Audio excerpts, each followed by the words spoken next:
Hey guys, tonight we're going to dive into one of the most fascinating and often overlooked chapters in European history, the Viking expeditions to North America. For centuries, the narrative of the discovery of America has been rigidly centered around Christopher Columbus and his audacious voyage of 1492. His three humble ships, the Nina, Pinta, and Santa Maria, have become iconic symbols of exploration, taught in schools and celebrated in popular culture as the definitive beginning of transatlantic contact. We are conditioned to believe that before Columbus, the vast, unexplored expanse of the Atlantic Ocean served as an impenetrable barrier, effectively separating two worlds. But what if I told you that compelling historical sagas, passed down through generations, and more importantly, irrefutable archaeological evidence, demonstrate beyond a shadow of a doubt that Europeans not only reached but briefly settled on American shores nearly 500 years before Columbus ever set sail? Tonight, we peel back the layers of established history, challenge the conventional wisdom, and explore the epic tales and tangible remains that tell the true, often forgotten, story of the Norse journey to a land they call Vinland. This isn't just a fascinating footnote in history. It's a fundamental reevaluation of how we understand the very beginning of sustained human interaction across the great oceans, a testament to the incredible daring and navigational prowess of a people often misunderstood. Before we embark on this truly monumental historical voyage, which will take us from the windswept fjords of Scandinavia to the wild shores of North America, take a moment to hit that like button and subscribe, but only if you genuinely enjoy the kind of deep dives and historical explorations I bring to you here. Your engagement and support are what truly help keep these incredible, often hidden, stories alive and accessible to a wider audience. And as always, I'm incredibly curious to connect with all of you. So, let me know in the comments section below where in the world you're tuning in from and what time it is for you right now. It's truly fascinating to see our global community gather for these discussions, bridging time zones and continents. Now, dim the lights, perhaps grab a cozy blanket and a warm drink. Tonight's journey is one that will challenge conventional wisdom, expand your understanding of human daring, and perhaps even reshape your perception of history itself. Let's ease into this remarkable historical revelation together, feeling the chill of the North Atlantic wind and imagining the creak of timber on a Viking longship. Our story, remarkably, does not begin directly in the lush, grape-laden lands of Vinland. Instead, it takes us much further north and west, to the harsh, yet strangely captivating, icy embrace of Greenland. It's here, in the late 10th century, specifically around 985 C, that a formidable figure named Erik Thorvaldsson, better known to history as Eric the Red, an exiled Norseman for manslaughter, a recurring theme in Norse sagas of exploration driven by necessity, established the first lasting European settlements. Eric's journey to Greenland wasn't simply an act of adventurous curiosity. It was a desperate quest for a new home, a survival imperative born out of banishment from Iceland, which itself was colonized by Vikings fleeing Norway. His adventurous spirit, combined with a pragmatic necessity, pushed him further west than any recorded European before him, establishing what became known as the eastern and western settlements of Greenland. These were not mere temporary camps. They were burgeoning communities with farms, churches, and social structures, proving the Vikings' incredible adaptability and their ability to establish a permanent presence in incredibly challenging environments. While the colonization of Greenland was a monumental achievement in its own right, a testament to Norse resilience, ingenuity, and adaptability in an unforgiving Arctic environment, it was, in the grand sweep of history, merely a stepping stone. It was a crucial staging ground for even bolder, more ambitious explorations across the vast, unknown expanse of the Atlantic. The Vikings, contrary to popular, often sensationalized, depictions as merely savage raiders with horned helmets, which they didn't actually wear, were far more than just plunderers. They were, at their core, unparalleled shipbuilders, master navigators, and intrepid explorers. Their society valued daring and discovery as much as martial prowess. They were driven not only by a desire for plunder and slaves but also by a deep-seated thirst for new lands, new resources, especially timber, which was scarce in Iceland and Greenland, and new opportunities for settlement, trade, and expansion of their agricultural economy. Their longships, those iconic vessels, were not just instruments of war. They were marvels of engineering and design, capable of traversing vast, treacherous oceans with remarkable speed and stability. These magnificent ships allowed them to connect distant lands, from the Black Sea to the North Atlantic, and critically, to push the boundaries of the known world further west than any other European civilization of their time. The establishment of stable communities in Greenland laid the logistical and psychological groundwork for the next, even more audacious leap across the ocean of darkness, towards what would become known as Vinland. This was not just a random stumble into new territory. It was the culmination of generations of maritime skill, cultural expansion, and an unwavering spirit of exploration embedded deep within the Norse identity.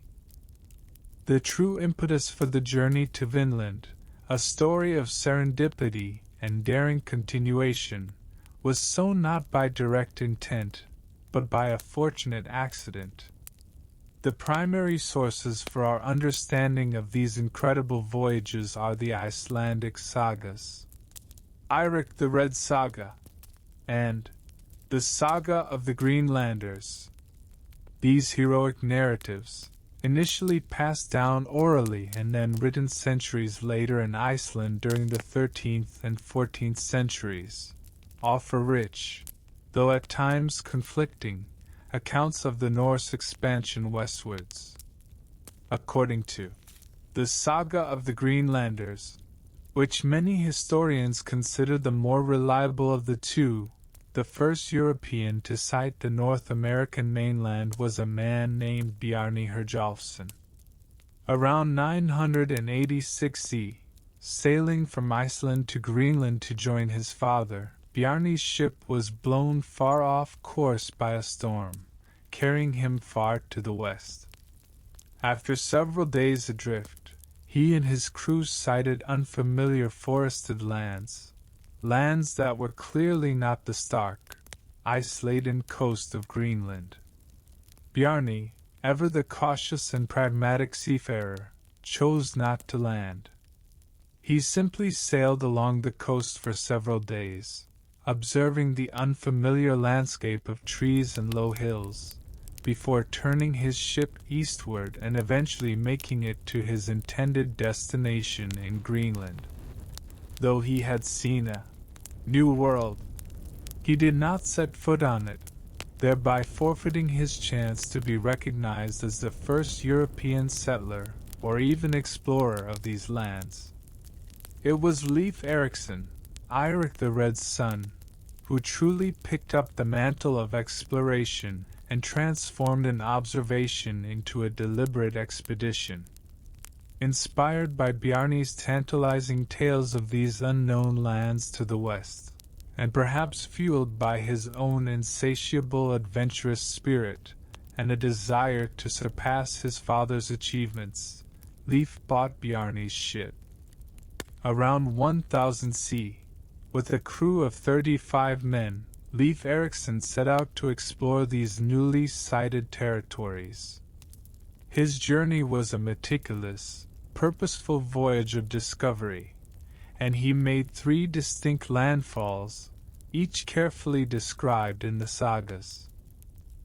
Helgeland, Slabland. Leif's first landing was a desolate, flat land characterized by large, flat stones or slabs, and glaciers further inland.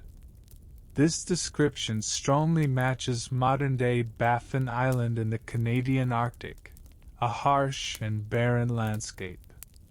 Markland, forest land. Sailing south from Helgeland, Leif and his crew encountered a far more inviting land, a heavily forested area with white sandy beaches. The abundance of timber would have been particularly appealing to the Greenlanders, who faced a constant shortage of it.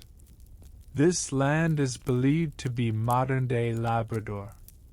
Vinland, wineland/pasture land. The ultimate destination, and the most coveted, was Vinland. Sailing further south, Leif found a land so rich in resources, especially wild grapes, or perhaps berries that were mistaken for grapes, given the northern latitude, that they named it Vinland, Wineland, or alternatively, Pastureland, due to its rich grazing opportunities. It was here that Leif and his men decided to build a temporary settlement, known as Leifsbyr, Leifsbus, or Leif's camp. They constructed large houses, indicating an intent to winter there, which they did. Archaeological evidence, specifically the site of L'Anse Meadows in Newfoundland, Canada, uncovered in the 1960s by Helge Ingstad and Enstein Ingstad, provides irrefutable proof of a Norse settlement dating to approximately 1000 C. This site, a UNESCO World Heritage Site, contains the remains of sod-walled buildings, a forge for working iron, a technology unknown to indigenous peoples at that time, and various artifacts, conclusively supporting its identification as the Vinland settlement described in the sagas. Leif and his crew spent the winter in Vinland, marveling at its bounty, its mild climate, compared to Greenland, and its abundant catches of salmon and timber.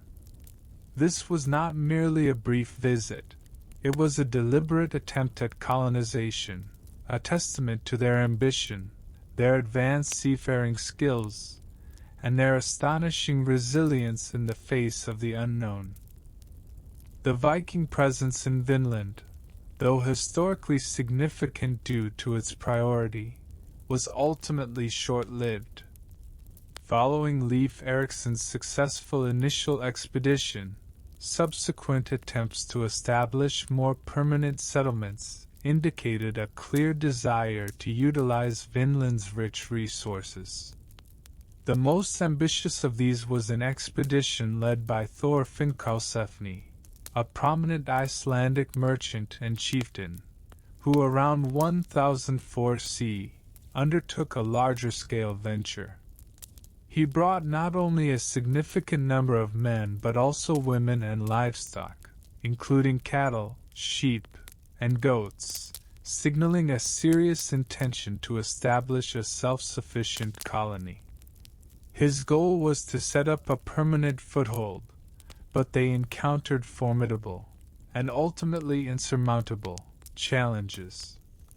The sagas vividly describe the encounters between the Norse settlers and the indigenous peoples of North America, whom the Vikings called Skrælings, a term whose meaning is debated but likely meant wretches, foreigners, or perhaps shriekers.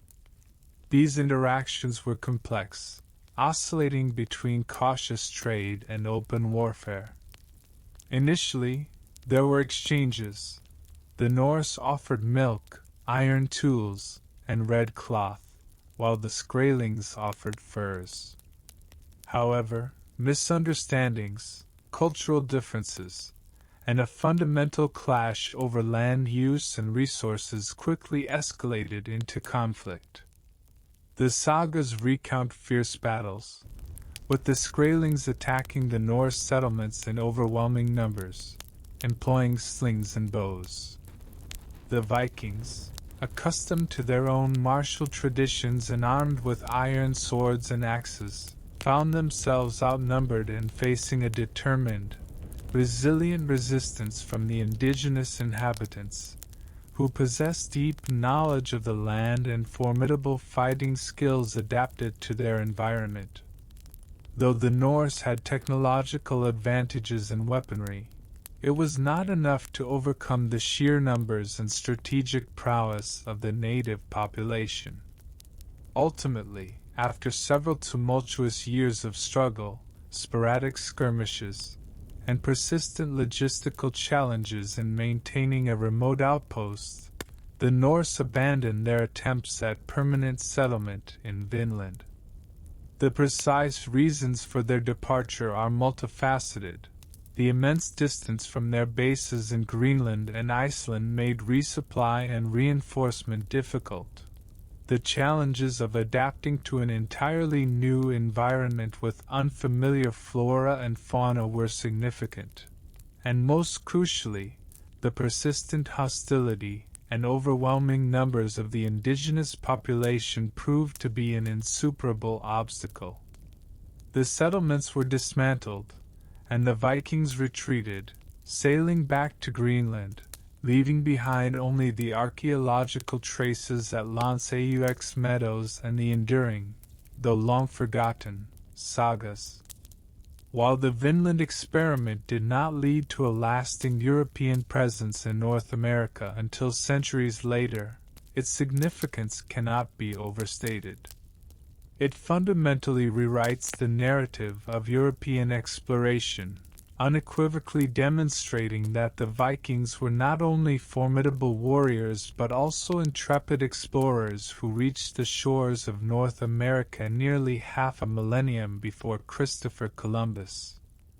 Their story, meticulously preserved in the Icelandic sagas and dramatically confirmed by archaeological findings, reminds us that history is often far more complex, layered, and astonishing than we are taught. The echoes of their longships cutting through the turbulent North Atlantic and the whispers of their sagas still resonate, connecting us to a time when the world was vast, largely unmapped, and the courage of a few dared to expand the known world's boundaries, leaving an indelible, though initially unnoticed, mark on the tapestry of human history. The Viking journey to Vinland stands as a powerful testament to human curiosity, ambition, and the unyielding spirit of adventure. The captivating accounts of Viking voyages to Vinland, while steeped in heroism and adventure, primarily come to us through two pivotal Icelandic sagas, Eirik the Red Saga, and the Saga of the Greenlanders. These narratives, born from an oral tradition passed down through generations, were meticulously committed to parchment in Iceland during the 13th and 14th centuries. They serve as the foundational texts for understanding the Norse expeditions to North America, offering rich, albeit sometimes divergent, perspectives on the events.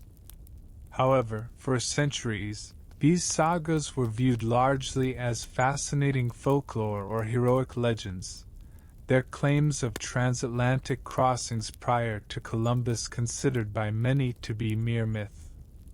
The challenge lay in separating the embellishments of oral storytelling from verifiable historical fact. This skepticism persisted until the mid-20th century, when a remarkable discovery provided the irrefutable evidence needed to bridge the gap between legend and reality. In 1960, the Norwegian explorer Helge Ingstad and his archaeologist wife, Stein Ingstad, embarked on a meticulous search along the North American coastline, guided by the geographical descriptions found in the sagas. Their unwavering dedication led them to the remote northern tip of Newfoundland, a place now known as L'Anse-aux Meadows. What they uncovered there transformed our understanding of pre-Columbian contact with the Americas. The archaeological site at L'Anse-aux Meadows yielded conclusive proof of a Norse settlement, dating precisely to around 1000 C, the very period described in the sagas for Leif Erikson's expedition to Vinland. The findings included sod-built longhouses, identical in construction to those found in Norse settlements in Greenland and Iceland. These were not temporary shelters but substantial dwellings designed for long-term habitation. A forge, evidence of iron working, complete with a stone anvil and slag. This was a technology unknown to any indigenous peoples of North America at that time, definitively linking the site to Europeans. Carpentry tools, tools for woodworking, indicating the processing of timber, a vital resource scarce in Greenland. A spindle whorl, this small, distinctive artifact used in spinning yarn, conclusively indicated the presence of Norse women at the site, further suggesting an attempt at establishing a family-based settlement rather than just a purely male exploratory camp. Bronze pin, a bronze clothing pin, characteristic of Viking Age attire. The meticulous dating of these artifacts, utilizing methods such as radiocarbon dating, confirmed the synchronicity of the archaeological findings with the timeline provided by the sagas.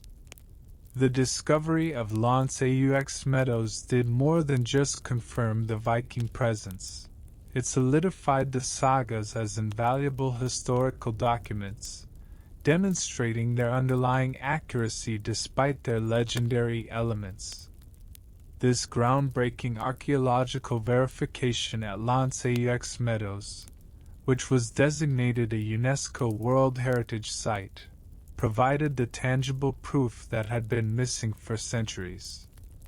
It irrefutably established that the Vikings were indeed the first Europeans to reach and settle on the North American continent, long before Columbus. This discovery not only reshaped the narrative of transatlantic exploration but also highlighted the immense value of interdisciplinary research, where historical texts, often dismissed as mere myth, can be illuminated and validated by archaeological investigation. The whispers of the sagas, once echoing in the realm of folklore, now stand as confirmed chapters in the true history of global exploration. The discovery of L'Anse-aux Meadows stands as one of the most pivotal archaeological finds of the 20th century, single-handedly transforming the long-held belief about the first European presence in the Americas from mere saga into indisputable fact. Located on the northernmost tip of Newfoundland, Canada, this site represents the only authenticated Norse settlement in North America outside of Greenland. The credit for this monumental unearthing largely goes to the Norwegian explorer and writer Helge Ingstad and his archaeologist wife, Stein Ingstad. Driven by their deep knowledge of the Icelandic sagas and a firm conviction that the Vinland narratives contained historical truth, they meticulously searched the North American coastline throughout the 1960s. Their efforts, a remarkable blend of detective work, historical interpretation, and painstaking archaeological excavation culminated in the groundbreaking discovery at Lens Meadows in 1960. What they found there was more than just a few scattered artifacts. It was the unmistakable imprint of a Norse settlement. The remains included 8 turf-walled buildings. These structures, built with timber frames and walls made of sod, a common construction method in Norse Greenland and Iceland, included 3 large dwelling houses, longhouses, workshops, and a forge. The longhouses were similar in design to those found in other Norse settlements, featuring central hearths and sleeping platforms along the walls. Their scale indicated that the site was intended for a relatively substantial group of people, not just a small, transient camp. A sophisticated iron forge. Crucially, the excavators found a primitive iron smelting furnace and a smithy. The process of extracting iron from bog ore and working it was complex and entirely unknown to any indigenous cultures of North America at that time. The discovery of iron slag and bog iron ore at the site provided concrete evidence of European metalworking, unequivocally linking the settlement to the Norse. Norse artifacts. Among the thousands of artifacts unearthed, a few small but immensely significant items directly tied the site to the Vikings. The most famous of these is a spindle whorl, a small stone disc used in spinning yarn. Its presence strongly suggested that women were part of the settlement, hinting at a more established, family-oriented presence rather than just an all-male exploration party. Other finds included a bronze clothing pin, typically Viking age in style, a stone lamp, and a possible fragment of a loom. The meticulous dating of these finds, primarily through radiocarbon dating of charcoal and other organic materials found in hearths and refuse layers, consistently placed the occupation period at around 1000 C. This date perfectly aligned with the timeframe suggested by the Icelandic sagas for Leif Eriksson's voyage and the subsequent attempts to establish a Vinland colony. The archaeological findings at Lens Meadows dramatically confirmed several key aspects of the Vinland sagas. The existence of a Norse settlement in North America. It provided the tangible proof that had eluded historians for centuries. The approximate date of arrival. The 1000 C dating strongly supported the saga's timeline. The nature of the settlement. It revealed a site that was not just a brief landing spot but a base for exploration, timber harvesting, and potentially initial attempts at sustained living. The presence of the forge, for instance, indicated the capacity for self-sufficiency and repair. In 1978, Lens Meadows was designated a UNESCO World Heritage Site, recognizing its outstanding universal value as the first and only authenticated Norse site in North America. This designation underscored its importance not just for Viking history, but for the broader narrative of human exploration and cross-cultural contact. The site serves as a powerful reminder that history is often more complex and surprising than commonly believed, challenging conventional narratives and opening new avenues for understanding our shared past. The turf walls and scattered artifacts at Lens Meadows stand as silent, yet eloquent, witnesses to a remarkable chapter in the history of global exploration. With the archaeological confirmation of Lens Meadows, we gain an invaluable window into the daily lives of the Norse settlers during their brief but significant stay in Vinland. The site wasn't a large city or a sprawling agricultural settlement. Rather, it appears to have functioned primarily as a base camp for exploration and resource extraction, particularly timber, which was a precious commodity for the Greenlanders. The structures unearthed at Lanceaux Meadows provide concrete evidence of how the Norse lived. The longhouses, built with characteristic sod walls and timber frames, offered shelter from the elements. These were not primitive huts, but well-engineered dwellings, similar in style to those found in Norse Greenland and Iceland. They featured central hearths for heating and cooking, and raised sleeping platforms along the walls, designed to accommodate a group of people. The presence of multiple such buildings suggests that the camp could house a sizable contingent of explorers and workers, perhaps up to 70 to 90 individuals at a time, aligning with the numbers mentioned in the sagas for Karlsefni's expedition. Daily life at the Vinland settlement would have been dictated by the need for survival and resource gathering. For the men, primary activities would have included timber harvesting.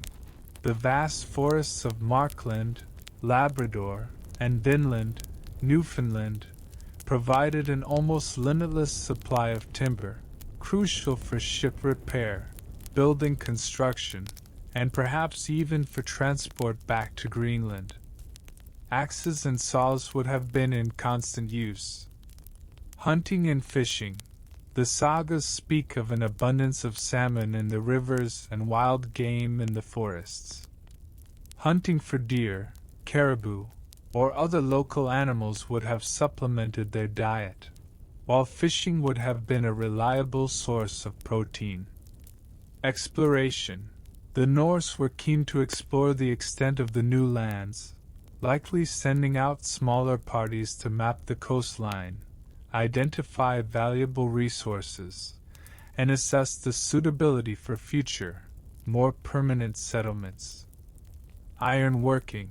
The forge at Lanceaux Meadows confirms the crucial activity of iron smelting and blacksmithing. This allowed them to repair tools and weapons, and potentially even forge new ones, reducing their reliance on supplies from Greenland. The presence of the spindle whorl, as mentioned earlier, is a key piece of evidence indicating that Norse women were also part of the settlement, at least during the larger expedition led by Karlsefni. Their roles would have been vital for the functioning of the camp. Food preparation. Processing meat, fish, and foraged berries, such as cranberries, currants, and blueberries, which were likely the wild grapes mentioned in the sagas, would have been a major task. Textile production. Spinning wool and weaving cloth would have been essential for making and repairing clothing, especially in the cold North Atlantic climate. Maintaining domestic order, contributing to the overall well-being and organization of the community. The climate in Vinland, as described in the sagas, was milder than in Greenland, with less severe winters and more abundant pastures, which made it attractive for livestock. Karlsefni's expedition brought cattle, sheep, and goats, aiming to utilize these pastures. This suggests an ambition beyond mere temporary shelter. It points to a desire for a self-sustaining agricultural component, typical of Norse colonization efforts.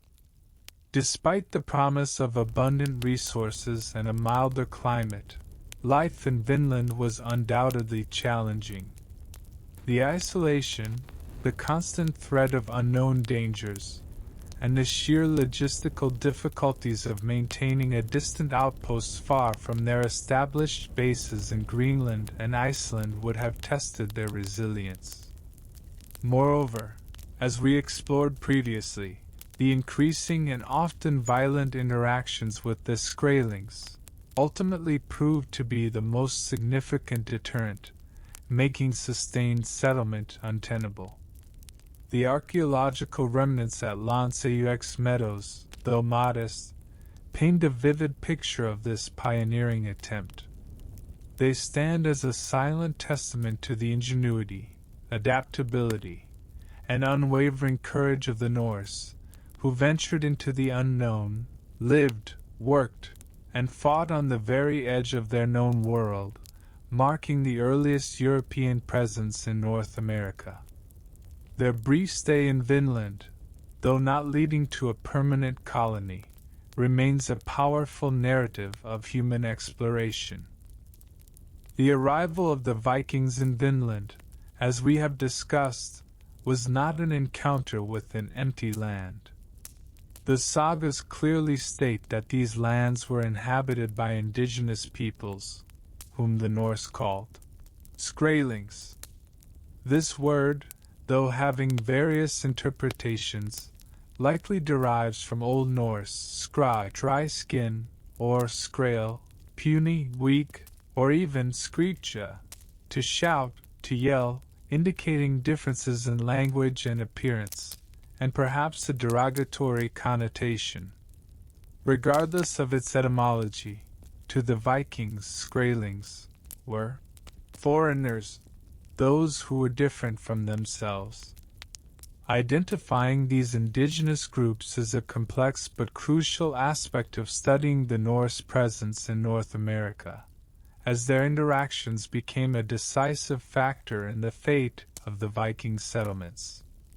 Archaeological evidence and modern ethnographic research suggest that the Vikings in Vinland likely encountered representatives of several distinct cultural groups inhabiting the regions of modern-day Newfoundland and Labrador.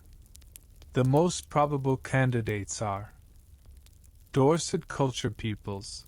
These Paleo-Inuit peoples inhabited the Arctic and subarctic regions of North America, including parts of Newfoundland and Labrador, long before the Vikings arrived.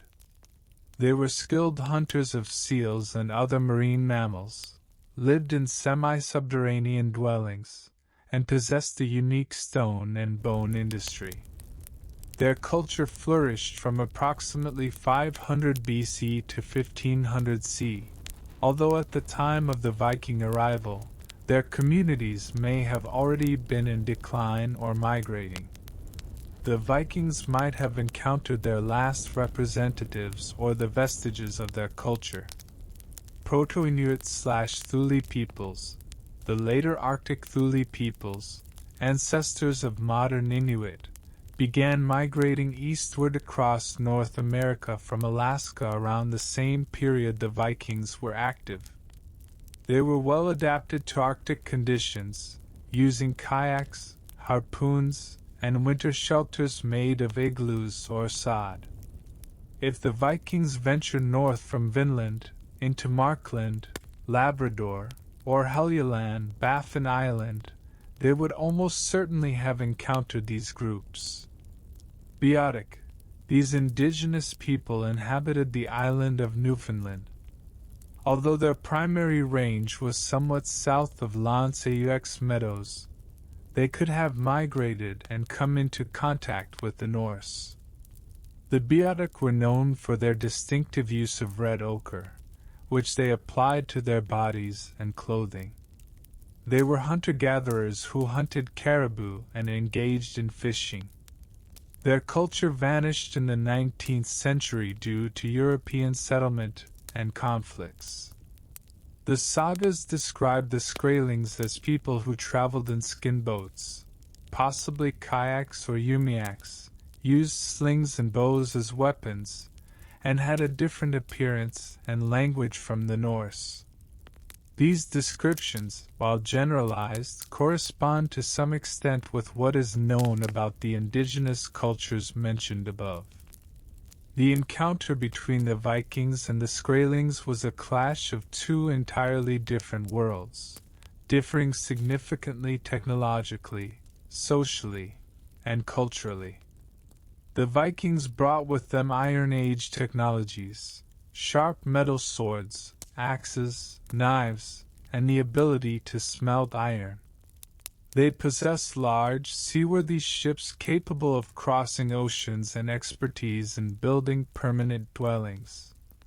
Their society was hierarchical, with chieftains, clear laws, and a developed system of trade and warfare. In contrast, the indigenous peoples used tools made of stone, bone, wood, and antler. Their boat building focused on light, maneuverable skin and wood boats, perfectly adapted for coastal navigation and hunting. Their lifestyle was primarily hunter-gatherer, with seasonal migrations that allowed them to utilize various resources. Although they lacked metallurgy, their survival skills in the local environment were unparalleled. They knew the local landscapes, weather conditions, animal migration routes, and habitats. This was knowledge passed down through generations and vital for survival. The indigenous people's perspective on the Viking arrival remains, of course, speculative, as we lack their written sources. However, it can be assumed that the appearance of unusual ships and people with unknown technologies, weapons, and appearances, light hair, beards, would have elicited wonder, curiosity, but most likely caution. They likely perceived the Vikings as another group of outsiders arriving on their traditional lands. Initial trade exchanges might have been an attempt to establish peaceful relations or assess a potential threat. However, as the Vikings began to establish themselves, build permanent structures, and exploit resources, this was undoubtedly perceived as an invasion and encroachment on their territories. For indigenous peoples, land was not merely property but a source of life, and any use of it by outsiders without permission would have been unacceptable. The sagas describe the Skrælings as numerous and resolute. Although the Vikings had superior weaponry, they were significantly outnumbered and in unfamiliar territory. The indigenous peoples, who knew the landscape and could employ guerrilla tactics, posed a serious threat. This imbalance in numbers and local knowledge proved decisive. Even the most experienced Viking warriors could not long withstand constant pressure from numerically superior forces. Studying the interaction between the Vikings and the Skrælings is critically important for understanding why the Norse settlements in Vinland did not endure. This was not merely a one-sided expedition but a complex two-way process, where the response of the local population played a key role. It also reminds us that the history of contact between Europeans and the indigenous peoples of the Americas began long before the Age of Discovery, and this early chapter already contained elements of trade, conflict, and cultural misunderstanding. Next time, we will delve precisely into these first encounters, how trade developed, and why it so quickly escalated into violence. When the Vikings set foot on the lands of Vinland, they inevitably met its ancient inhabitants. These initial encounters, as described by the Icelandic sagas, were complex and multifaceted, oscillating between periods of cautious trade and outbreaks of brutal conflict. The sagas, though written from a Norse perspective, give us valuable, albeit fragmented, insights into this critically important interaction, which ultimately shaped the destiny of Viking settlements in the New World. The initial contacts between the Norse and the Skrælings seem to have been relatively peaceful. The sagas describe how the indigenous peoples arrived at the Norse camps in their boats, which the Vikings referred to as skin boats, possibly kayaks or umiaks. These were the first moments of cultural exchange between Europeans and Native Americans on this land. The Vikings were interested in local resources, especially furs, with which these lands were abundant, as well as other local products that might be interesting for trade. For the Skraelings, the appearance of these unusual foreigners with unknown objects would undoubtedly have sparked curiosity mixed with caution. One of the most interesting aspects of this initial interaction was trade. The sagas recount that the Vikings offered the Skraelings goods such as red cloth. Especially valuable were pieces they cut into strips to trade by the piece, and according to some versions, iron goods and dairy products. Iron was particularly valuable to the indigenous peoples. They did not have the technology to smelt or work it, so iron tools, however simple, would have been extremely useful for their daily lives, replacing less efficient stone and bone implements. Milk was also a novel product, and the sagas describe how the Skraelings were initially surprised but then eagerly traded furs for milk. This was a classic example of cultures meeting with different levels of technological development, where each side sought what they lacked. However, this peaceful trade was fragile. The sagas contain various accounts of how relations quickly deteriorated. One key episode describes how a group of Skraelings, led by a warrior, attempted to steal weapons from the Vikings. For the Vikings, who lived by a strict code of honor and respected weapons as an extension of themselves, this was an unacceptable act of aggression. In response, a skirmish broke out in which the Skraeling was killed. This incident served as a catalyst for further hostility, turning initial trade into open conflict. The reasons for the rapid escalation were multifaceted. Firstly, there was a vast cultural gap. Vikings and Skraelings did not understand each other's languages, which made deep communication and clarification of intentions impossible. Gestures and actions could be easily misinterpreted. For example, what was merely an exchange for the Vikings might have had deeper, territorial implications for the indigenous peoples. Secondly, there was a fundamental misunderstanding of the concept of property and land use. The Vikings arrived with the intention of settling, building houses, grazing livestock, and utilizing forest resources, what they considered theirs, after discovery. For the indigenous peoples, who had lived on these lands for millennia, such an approach was undoubtedly an act of invasion and encroachment on their hunting grounds and traditional territories.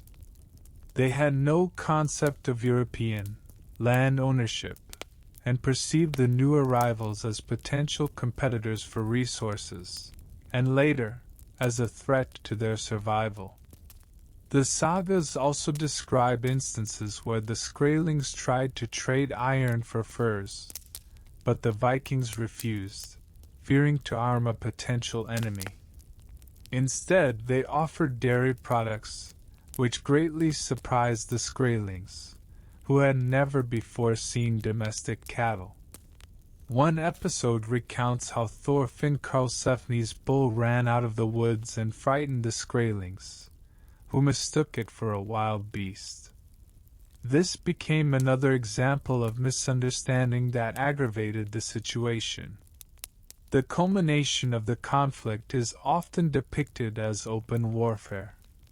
The Skraelings, possessing numerical superiority and excellent knowledge of the terrain, repeatedly attacked the Norse settlements. They used their traditional bows and arrows, slings that hurled stones, and possibly stone battle axes. The Vikings, for their part, had an advantage in metal weapons, swords, axes, spears, and shields, as well as combat experience gained in numerous skirmishes across Europe. However, despite their technological edge, the Vikings were always outnumbered. They were a relatively small group of settlers, cut off from their bases in Greenland and Iceland, and could not count on swift reinforcements. These clashes were not a one-sided Viking victory. The sagas describe losses on both sides. In some battles, the Vikings, though victorious due to their weaponry and organization, suffered significant casualties. The indigenous peoples, using tactics of swift attacks and retreats, wore down the Norse forces. The constant threat of attacks created an atmosphere of fear and tension, making life in Vinland dangerous and unsustainable in the long term. This became one of the main, if not the main, factors that led to the Vikings' ultimate decision to abandon Vinland. Although the land was rich in resources, the cost of utilizing them was too high. The next part will delve precisely into this, the war and the retreat, explaining why Vinland never became Norse. After initial, albeit tense, interactions, the peaceful trade between the Vikings and the Skrælings quickly escalated into open conflict. This transition from exchange to struggle was largely inevitable, given the fundamental cultural differences and varying understandings of land rights. The result of these clashes was the ultimate withdrawal of the Vikings from Vinland, explaining why this resource-rich land never became a permanent Norse colony. The sagas detail several key encounters that illustrate the escalation of hostilities. One of the most significant events occurred during Thorfinn Karlsefni's stay in Vinland.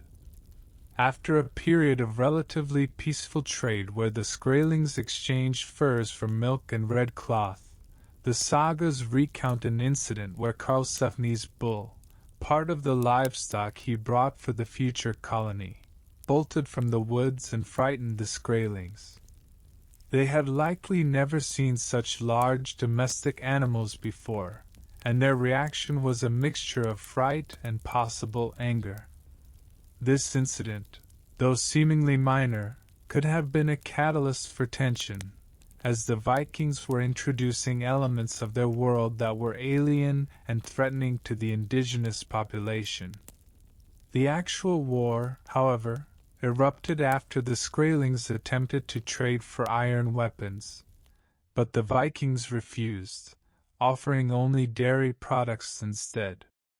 The Skrælings, feeling insulted or realizing that the Europeans were not going to share their most valuable technologies, then launched an attack on the settlement.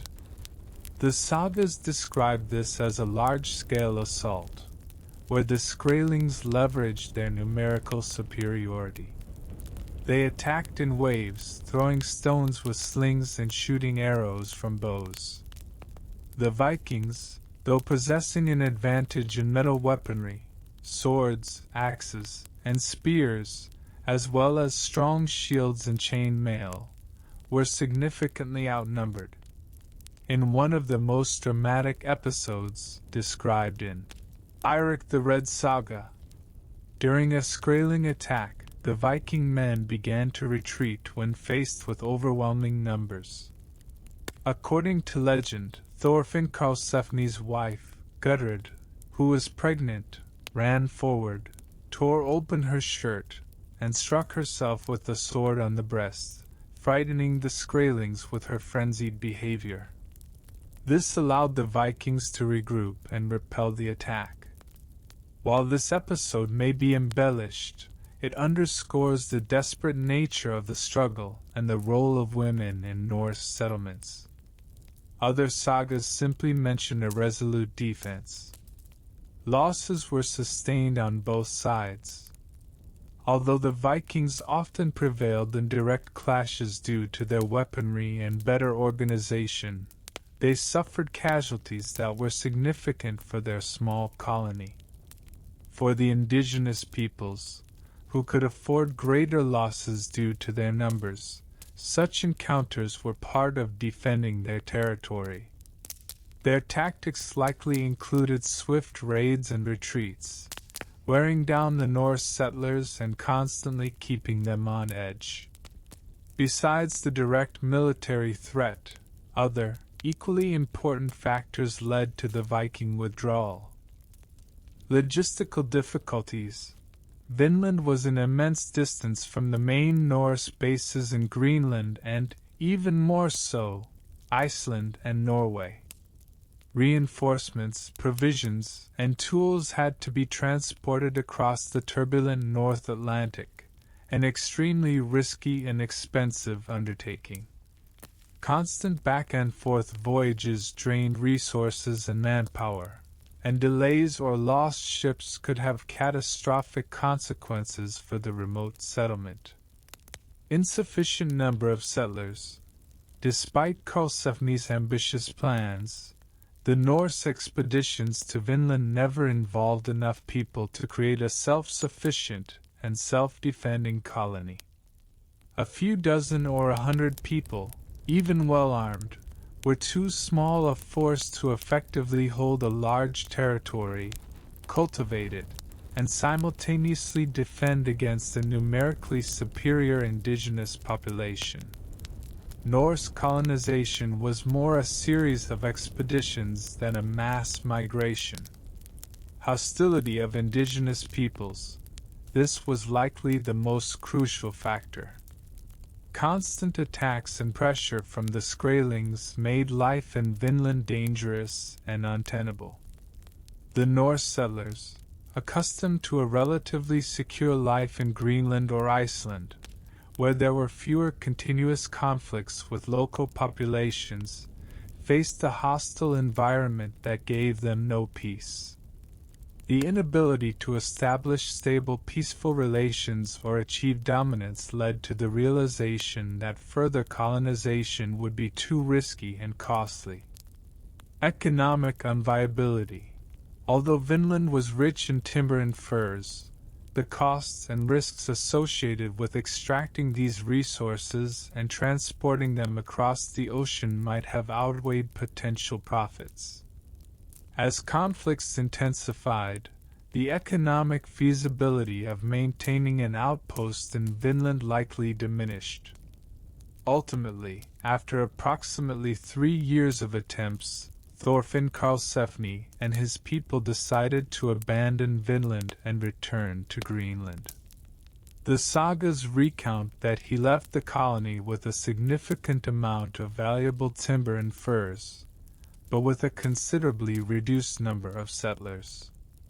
This was not a total defeat, but it was a clear retreat from the ambitious plan of long-term colonization. They were not overwhelmed or destroyed, but they realized that the cost of holding Vinland was too high. Thus, Vinland never became a permanent Norse colony. Its fate was decided not by a lack of resources or navigational difficulties, but by the unsuccessful contact with the indigenous population. This story underscores the importance of interaction with already existing cultures in any attempts at colonization. The Vikings were the first Europeans to set foot on American soil, but their dominion was brief and remained at the outpost level. Next time, we will delve into the legacy of Vinland, how this story impacted Scandinavia and why it was forgotten for centuries. Despite the monumental significance of the discovery of Vinland, the fact that Vikings reached the shores of North America half a millennium before Columbus, its immediate and long-term impact on Scandinavian society was, paradoxically, quite limited. This story, so vividly brought to life in the sagas and confirmed by archaeology, did not lead to a wave of further exploration, large-scale colonization, or widespread recognition in Europe for centuries to come. Understanding this forgotten legacy requires examining several key factors that shaped the Norse world after the Vinland era. Primarily, the memory of Vinland was preserved and transmitted through the Icelandic sagas, as we've already discussed. These oral narratives, later committed to writing, were the primary means of retaining knowledge about distant voyages and new lands. In these sagas, Vinland is described as a rich land promising abundant timber and wild fruits, but also as a place inhabited by hostile Skrælings, with whom insurmountable conflicts arose. These accounts became part of Iceland's and Greenland's cultural heritage, but their impact on broader European circles was minimal, as they were not widely disseminated outside the Norse-speaking world. Unlike conquests in Eastern Europe or the British Isles, where the Vikings left a significant political and cultural imprint, Vinland did not become part of the greater Norse world. After the failed attempts at colonization, particularly Thorfinn's expedition, which was thwarted by the persistent pressure from indigenous peoples, the Norse seemingly lost interest in large-scale settlements in Vinland. The risks and costs associated with maintaining such a distant colony far outweighed the potential benefits, especially when there were still ample opportunities for development in Greenland and Iceland. A key factor distinguishing Vinland from, for example, Greenland, is the sustainability of the colonies. Greenland was settled by Vikings for nearly 500 years, from the late 10th to the mid-15th century, which is an incredible achievement. It was a viable colony with farms, churches, trade, and a degree of self-governance. It was closer to the main Norse world, had better logistical connections, and importantly, its indigenous population, ancient Inuit, and later Thule people, did not pose such an immediate and insurmountable military threat as the Skrælings of Vinland, at least in the initial stages of Norse settlement. The retreat from Vinland was a pragmatic decision in the face of insurmountable obstacles, rather than a surrender of the Norse spirit. Furthermore, after the 11th century, the Viking Age itself began to change. Political structures in Scandinavia stabilized, and kingdoms formed, leading to a centralization of power and a reduction in opportunities for independent expeditions. Christianity firmly took root, replacing pagan beliefs, which might have been more conducive to risky ventures. The main trade and political interests of the Scandinavian states became centered on Europe. Trade with the Hanseatic League, political relations with England and France, and internal consolidation. The New World, located at an immense distance, with an aggressive local population and no obvious, at the time, gold or silver deposits, simply could not compete with the appeal of European trade routes. The forgetting of Vinland in broader European memory is also linked to the absence of regular contacts. The Norse did not establish a permanent trade route with Vinland, as they did with Greenland or Iceland. Information about these distant lands remained localized in the Icelandic sagas and did not reach the major European cartographers or scholars of the time. European thought about the world was not ready for such a discovery, and geographical knowledge was focused on the Mediterranean and known trade routes. Over time, as the Norse settlements in Greenland declined, eventually disappearing by the mid-15th century, shortly before Columbus, likely due to climatic changes, deteriorating trade conditions, and possibly conflicts with the Inuit, The direct link between Scandinavia and these western lands was completely lost. It was only in the 19th century, during the rise of Romantic nationalism and an interest in ancient Scandinavian heritage, that the sagas were rediscovered and translated into modern languages. This sparked a surge of interest in Vinland and the idea of a pre-Columbian discovery of America. But this was a retrospective awareness, not a direct continuation of the historical lineage. The archaeological excavations at Lance-aux Meadows in the 1960s only definitively confirmed what many had already come to believe, turning legend into fact.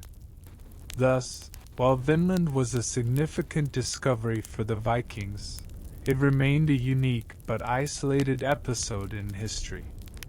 It did not cause large-scale changes in geopolitics or trade of its time, but its legacy, preserved in the sagas and confirmed by the earth, today serves as a powerful reminder of the incredible spirit of human exploration and that the history of the discovery of America is far more complex and multifaceted than we have been told for centuries. The enigma of the Viking transatlantic voyages that led to the discovery of Vinland inevitably raises the question: how did they even do it? In the 11th century, long before the advent of the compass, sextant, or accurate maps, undertaking journeys across vast ocean expanses seems almost impossible. Yet the Vikings were not just brave warriors, but also exceptional seafarers who developed unique ships and navigational methods that allowed them to cover thousands of kilometers of unknown sea. The key to their success was their ships. While longships are most famous for their raids, for long ocean voyages and cargo transport, the Vikings used a different type of vessel known as a nar. The nar was broader and deeper than a longship, had a higher freeboard, and a greater cargo capacity.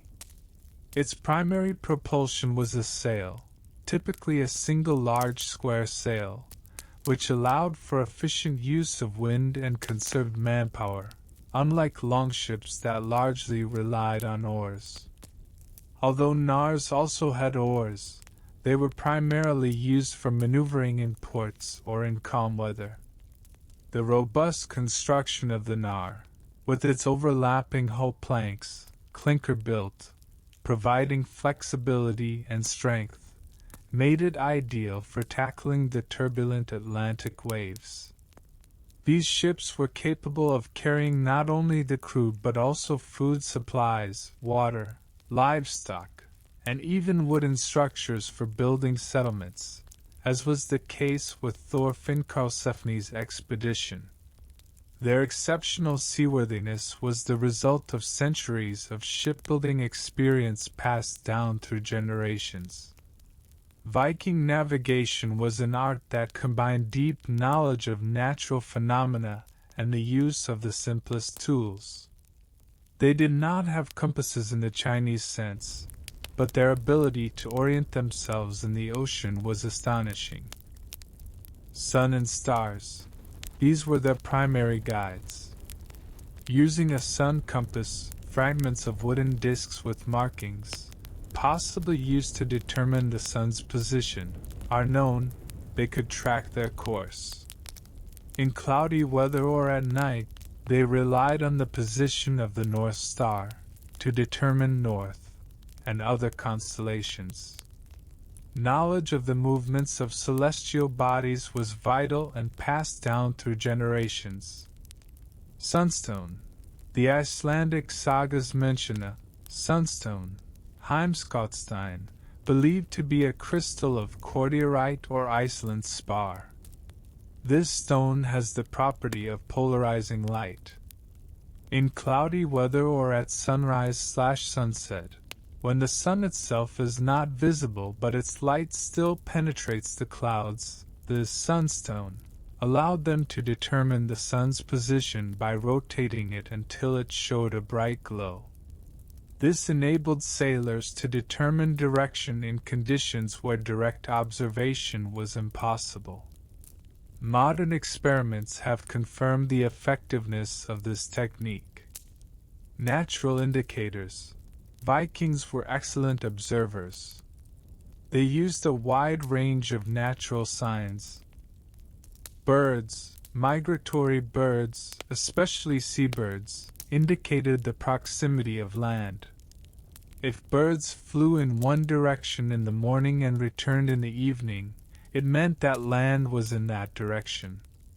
In case of doubt, they could even release ravens to lead them to shore, as Floki Viljararson famously did. Whales. The presence of certain whale species also indicated the proximity of land. Clouds. Cloud formations accumulating over land could indicate its presence far beyond the horizon. Currents and waves. They knew the main ocean currents and wind patterns. Experienced sailors could read waves, distinguishing between those generated by local wind and those that were distant, ocean swells, indicating a distant shore. Watercolor. Changes in watercolor or the presence of vegetation, e.g., seaweed like sargassum, could indicate approaching shallow waters or land. Knowledge of jumps. Island hopping. Their journeys were not random wanderings. Vikings used a hopping tactic. They moved from one known land to another. For example, from Norway to the Faroe Islands, then to Iceland, from Iceland to Greenland, and then from Greenland to Vinland. Each of these steps was a known, or at least studied, route. They had information from previous seafarers about the directions, distances, and characteristics of each section of the route. Courage and endurance were no less important than technology. Crossing the North Atlantic is no pleasure cruise. It involves turbulent waters, unpredictable storms, cold, and a constant threat of danger. Viking crews consisted of experienced sailors accustomed to harsh conditions. They slept on deck under tarpaulins, ate simple dried or salted food, and covered vast distances, completely trusting their ship and the captain's skills. Experienced helmsmen, steersmen, were vital, possessing a vast body of practical knowledge passed down through generations. The logistics of long sea voyages were also well thought out. Vikings carried supplies of dried fish, meat, bread, butter, water, and beer. Although provisions could be limited, they were sufficient for relatively fast crossings. They could also take live animals to have fresh meat and milk on the journey. Thus, Norse seafarers were true masters of their craft, combining advanced, for their time, shipbuilding technologies, intuitive and precise navigational methods, a deep understanding of natural indicators, as well as unbreakable courage and endurance. It was these qualities that allowed them not only to reach Finland but also to leave behind archaeological evidence that forever changed our understanding of world history. Their voyages were not accidental but the result of years of experience and a deliberate strategy of conquering the seas.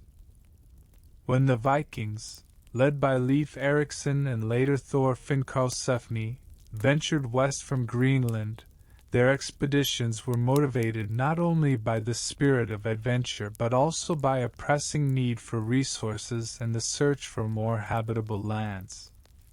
The descriptions of Vinland in the Icelandic sagas paint a picture of an attractive land, rich in natural wealth, which sharply contrasted with the harsh, almost barren Greenland. This promise of abundance, and relatively mild climate was one of the main attractions that compelled the Norse to undertake these distant and risky voyages. The sagas vividly describe three main zones discovered by the Vikings during their travels west of Greenland. Helgeland, Slabland, described as a flat, stony area with large glaciers. Modern scholars almost unanimously identify it as Baffin Island, a large, predominantly barren island that fits this stark description. Markland, forest land, a land covered with dense forests and white sandy beaches. This description perfectly matches the Labrador Peninsula in Canada, known for its extensive boreal forests. Vinland, wineland, or pasture land, the most desirable of all lands. The sagas tell of a place where wild vines grew, yielding grapes, and where there were rich pastures. Here, winters were mild, and rivers teemed with salmon. This is the place archaeologically identified as L'Anse-aux Meadows in northern Newfoundland. The abundance of forests was perhaps the most crucial economic incentive for the Norse. In Greenland, where Eirik the Red had settled, there were very few trees suitable for construction or shipbuilding. Greenlandic settlers were forced to rely on driftwood washed ashore, which was an unreliable source, or import timber from Norway, which was expensive and logistically challenging. Access to unlimited forest resources in Markland and Vinland was vital for their existence and future development. Timber was needed for building houses, repairing and constructing new ships, making tools, heating, and producing charcoal for the forge. The findings of worked timber and evidence of metallurgy at L'Anse-aux Meadows confirm that the Vikings actively used the local forests. The second key factor in Vinland's appeal was the abundance of food. The sagas repeatedly mention salmon being so numerous that they did not even need to be fished with a hook. This indicates rich fish resources in the rivers and coastal waters, providing a stable and readily available source of protein. In lean years in Greenland, where survival depended on hunting seals and whales, such fish abundance would have been extremely valuable. Furthermore, the mention of wild grapes, or, as modern botanists believe, some types of berries like cranberries, currants, or blueberries, which were also used to make wine-like beverages, suggested a wealth of edible plants that could supplement their diet and serve as a source of vitamins, especially important after long sea voyages. Vinland's climatic conditions were also a significant advantage compared to Greenland. The sagas emphasize that winters in Vinland were mild, with little snow, and grass remained green. This allowed livestock to graze outdoors throughout the year, which was almost impossible in most areas of Greenland, where livestock had to be kept indoors and fed hay, the cultivation of which was extremely labor-intensive. The possibility of free-range grazing significantly reduced the labor and risks associated with animal husbandry, which was the basis of Norse agriculture. This mild climate, allowing for a long frost-free period, made Vinland much more attractive for permanent settlement and farming than the harsh Arctic conditions of Greenland. In addition, Vinland's environment, with its diverse landscapes, from forests to pastures and coastlines, offered a wide range of resources. Hunting local game, gathering berries, and utilizing marine resources such as seals, also prevalent in these waters, allowed for the diversification of food and raw material sources. Modern paleoclimatic studies confirm that during the period from approximately 900 to 1300 CE, the so-called medieval warm period, the climate of the North Atlantic was somewhat warmer than today. This means that conditions for Norse settlements in Vinland might have been even more favorable than they are now. This warmer period might have contributed to the spread of wild grapes or berries further north than today, or simply made conditions more comfortable for short-term expeditions. Thus, Vinland attracted the Vikings with its promise of abundance, inexhaustible forests, rivers rich in fish, and the potential for animal husbandry due to mild winters and abundant pastures. This was a stark contrast to the harsh reality of Greenland, which constantly struggled for survival. These natural riches were the main reason why the Norse traveled thousands of kilometers across a dangerous ocean and attempted to establish their settlements here, demonstrating their adaptability and desire to explore new horizons.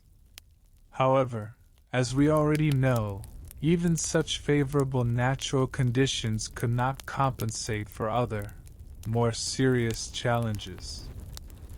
The most iconic and, perhaps, widespread myth about Vikings is their horned helmets.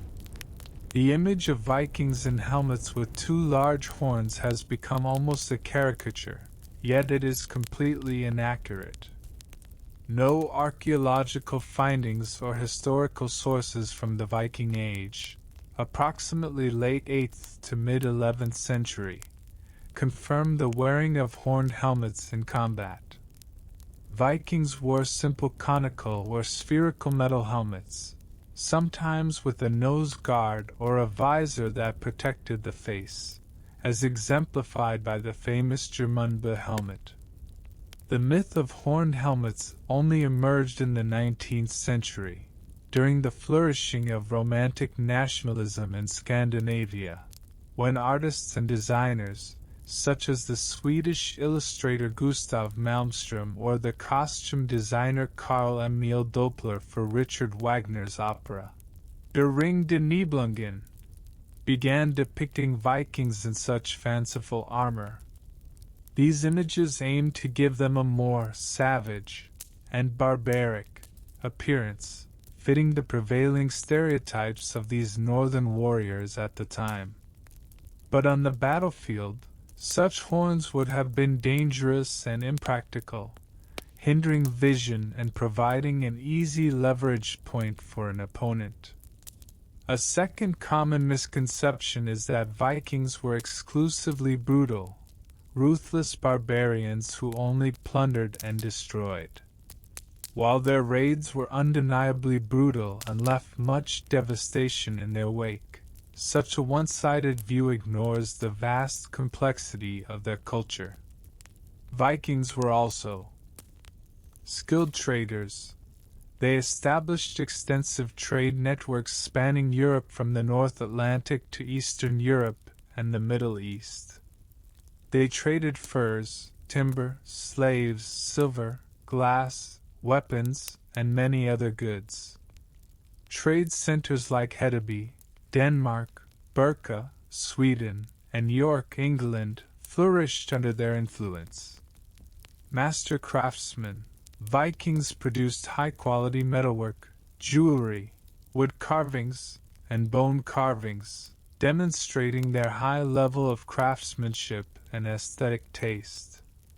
Prolific farmers and herders, the foundation of their society was agricultural.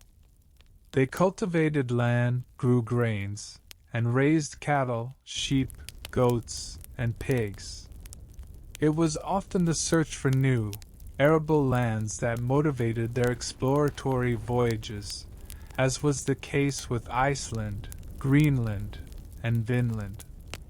Ardent explorers and settlers, As the story of Vinland testifies, they did not just conduct short-term raids but sought out new lands for permanent habitation.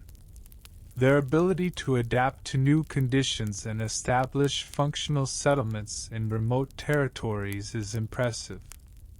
The third myth, directly related to Vinland, is the constant competition over who discovered America first, Columbus versus Leif Erikson.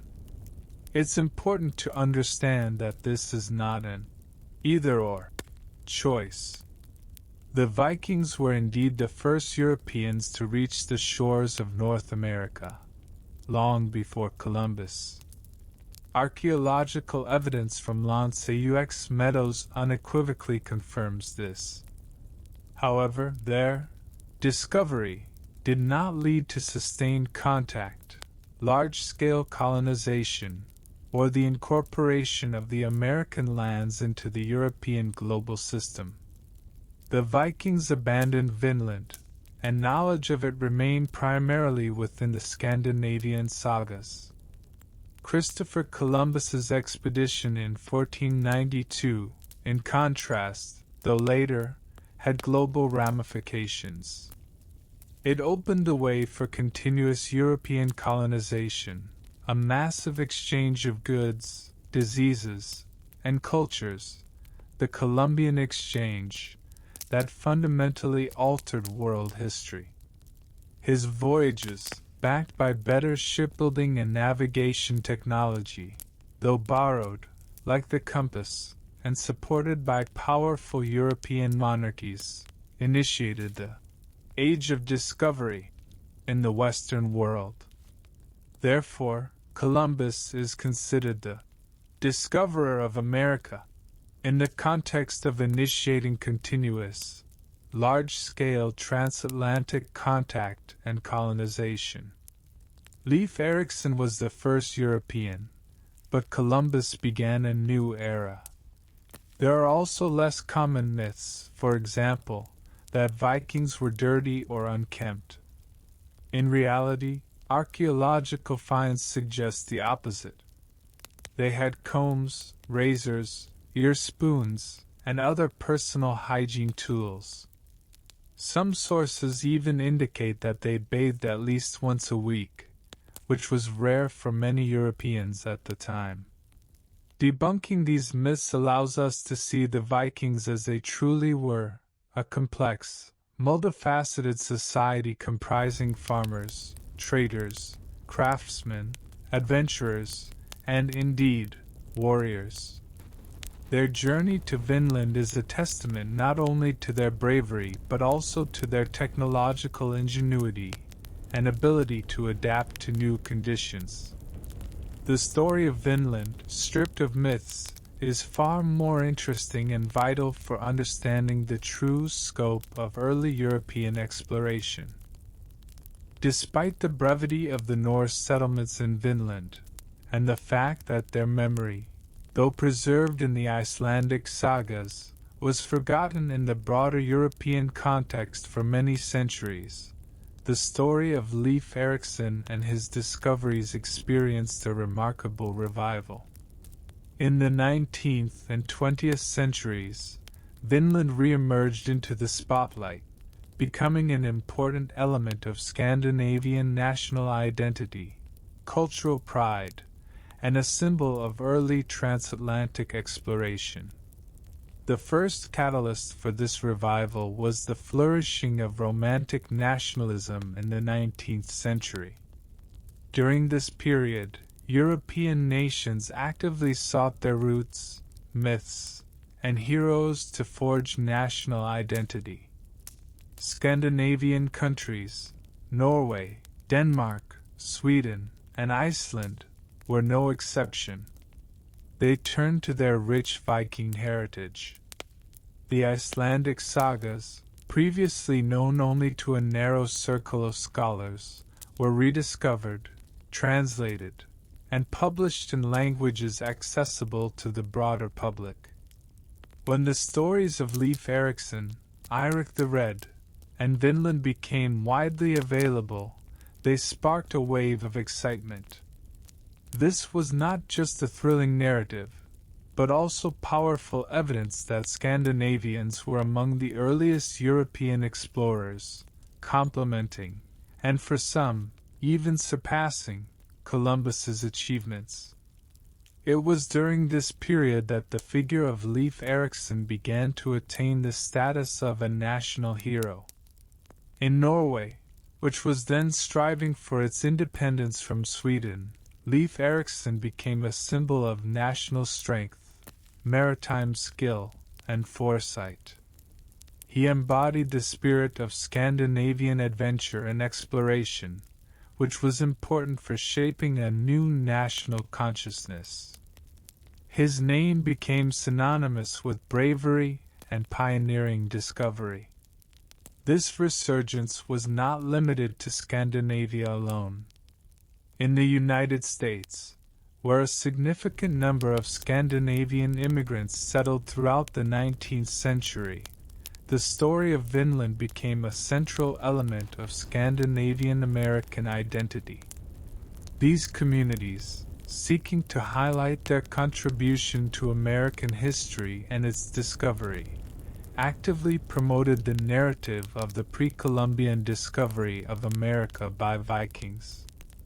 For them, Leif Erikson was not just a historical figure, but a symbol of heritage and pride. This led to the erection of numerous monuments to Leif Erikson across North America, notably in Boston, Milwaukee, and Seattle, as well as in Reykjavik, Iceland. The most famous monument in Boston, erected in 1887, was one of the first to publicly honor Leif Erikson as the discoverer of America. The culmination of this cultural recognition was the establishment of Leif Erikson Day in the United States. Early attempts at its celebration date back to the late 19th century, and in 1964, the U.S. Congress officially proclaimed October 9th as Leif Erikson Day. This date was chosen not because of a direct connection to the Vinland events, but because on October 9, 1825, the ship, Restoration, arrived in New York with Norwegian immigrants, marking what is considered the beginning of organized Norwegian immigration to America. This holiday emphasizes not only the Vikings' role in early American history but also the significant contributions of Scandinavian immigrants to the formation of the American nation. Vinland also found its reflection in literature, art, and popular culture. Numerous historical novels, poems, and non-fiction works explored and dramatized the Viking voyages. Artists created paintings depicting their ships, landings, and clashes with the Skrælings. In the 20th and 21st centuries, Vinland and the Vikings became popular subjects in films, television series, e.g. Vikings, The Last Kingdom, video games, and comic books, although sometimes these works embellish history for dramatic effect. This constant presence in media maintains interest in the topic and ensures its place in collective consciousness. The symbolism of Vinland extends beyond a simple historical fact. It embodies the spirit of exploration, humanity's ability to venture beyond the known, to overcome vast distances, and to confront the unknown. Ancestral heritage. For Scandinavian peoples and their descendants, it is a source of pride and a connection to a rich history of seafaring and pioneering. Re-evaluation of history.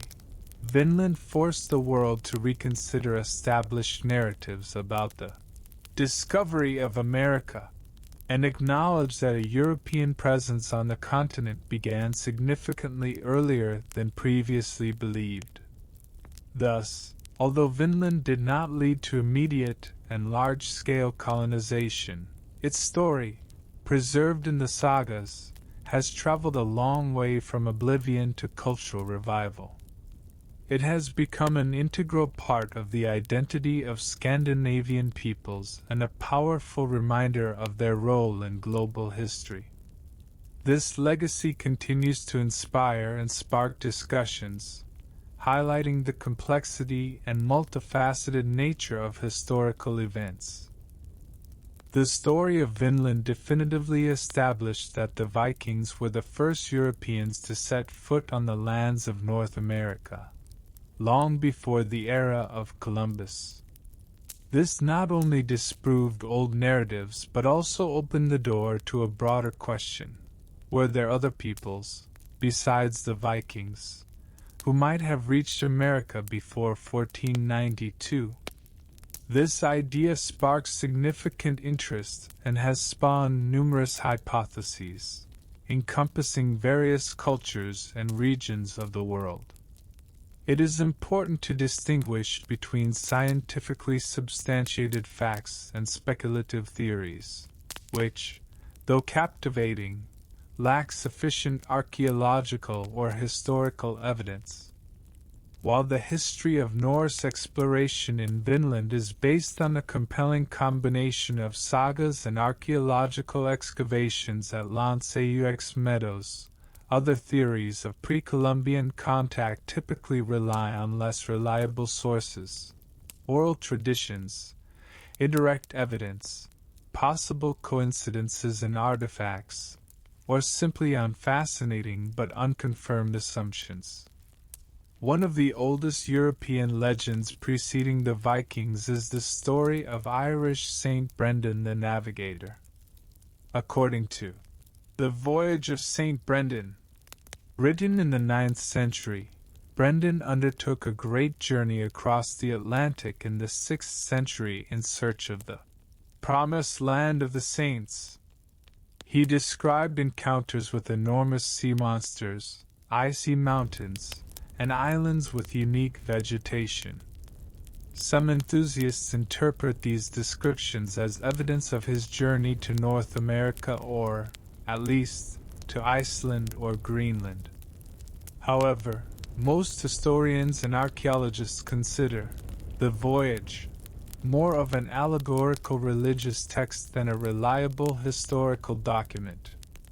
Attempts to reconstruct Brendan's journey in a leather boat, though demonstrating its technical feasibility, have not provided any archaeological evidence of an Irish presence in America.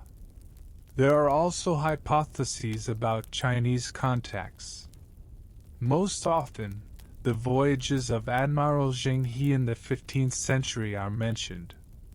He commanded vast fleets of treasure ships to explore the Indian Ocean and East Africa. Some proponents of the theory, most notably Gavin Menzies, claim that Chinese ships could have sailed around Africa and reached America, or even crossed the Pacific Ocean. They point to supposedly discovered Chinese maps showing America before Columbus, or to small archaeological finds that might be of Chinese origin. However, these hypotheses are widely rejected by the mainstream scientific community. No convincing evidence in the form of Chinese settlements, significant artifacts, or clear historical records of such transoceanic voyages to America exist. Chinese records meticulously detail Zheng He's voyages, and there is no mention of America in them. Hypotheses about African contacts before Columbus also exist. Some researchers suggest that sailors from West African empires, particularly from the Mali Empire, might have reached America. A central figure here is Musa Musa II, the brother of the famous Musa Musa, who, according to 14th century Arab chronicles, allegedly sailed off with a large fleet in search of lands beyond the ocean and never returned. Proponents of this theory point to possible similarities in some cultural practices or plants between West Africa and the Caribbean, as well as assumptions about the presence of African features in some pre-Columbian sculptures of Central America. In conclusion, while the idea that Columbus was not the first to set foot on American soil is entirely justified thanks to the Vikings, we must be cautious in accepting other theories about pre-Columbian contacts without rigorous scientific evidence. The Norse voyages to Vinland remain the only scientifically confirmed instance of European contact with America before 1492, making their story truly unique and iconic in world history. The story of Vinland is far more than just an episode of Viking adventures. It is a powerful testament to the spirit of human exploration, to the clash of cultures, and to how historical narratives can be rewritten through perseverance and scientific inquiry. From a forgotten legend to an archaeologically confirmed fact, the Vinland saga definitively established that Europeans reached the shores of North America almost 5 centuries before Christopher Columbus, leaving an indelible, albeit brief, mark on the continent. The Vikings' westward voyages were driven by a combination of factors: an insatiable spirit of adventure, the need for new lands for settlement, and a keen deficit of vital resources. From their harsh home in Norway, they pioneered the Faroe Islands, then settled Iceland, and subsequently, under the leadership of Eirik the Red, reached the barren but marine resource-rich Greenland. It was from this westernmost European outpost that Eirik the Red's sons, primarily Leif Erikson, ventured further west, propelled by rumors of new lands glimpsed by Bjarni Herjolfsson.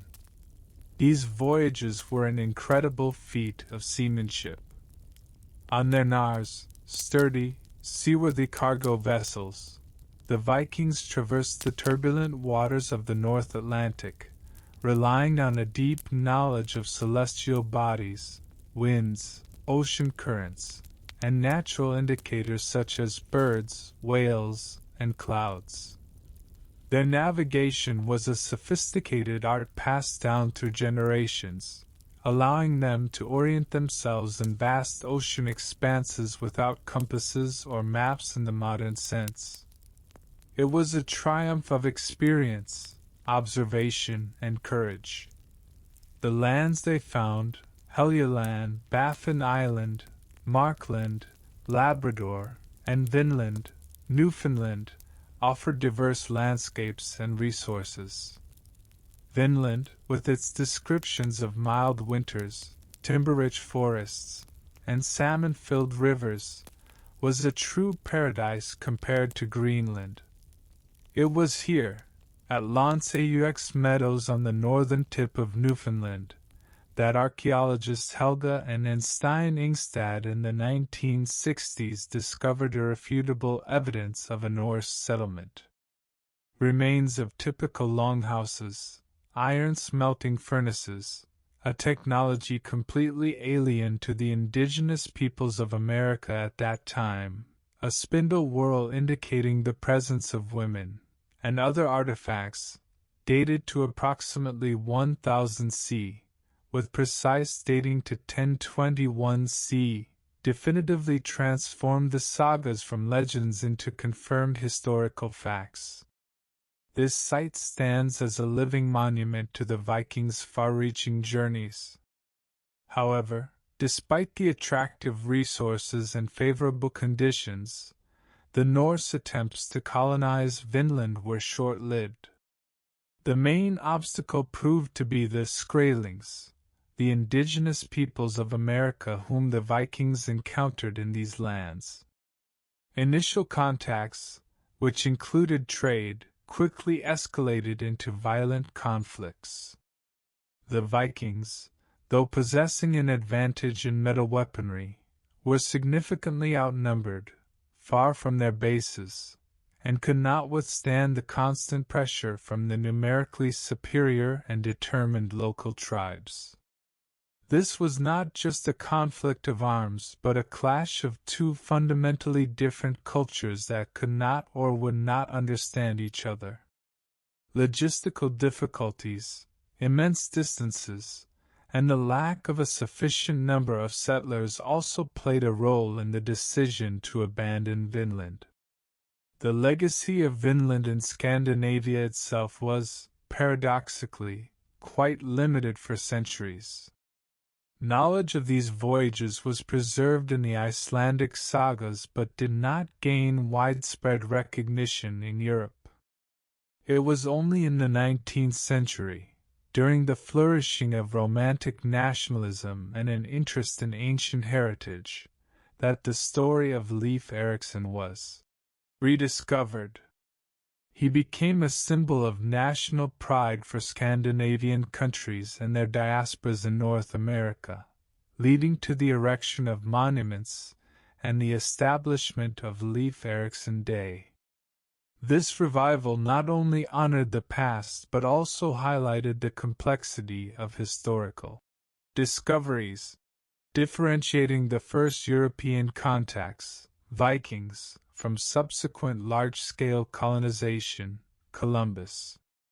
The story of Vinland also invites us to consider other hypotheses about pre-Columbian contacts, from Irish monks and Chinese admirals to African seafarers and Polynesian explorers. While many of these theories remain in the realm of speculation due to a lack of hard evidence, the success of Polynesians in settling the Pacific and their proven contacts with South America, as in the case of sweet potato dispersal, underscore that intercontinental sea voyages were possible for many cultures long before the European age of discovery. Finally, Vinland is a reminder that history is never simple. It is full of multifaceted characters, complex motivations, and unexpected twists. The Vikings, who were neither mere barbarians nor purely peaceful explorers, left their unique mark on the global stage. Their story in Vinland is not just about ships and discoveries, but also about the struggle for survival, cultural clashes, and ultimately, the limits of human expansion. This concludes our journey through the Vinland Saga, leaving us with a profound understanding of how ancient histories can come alive, transforming our perception of the past.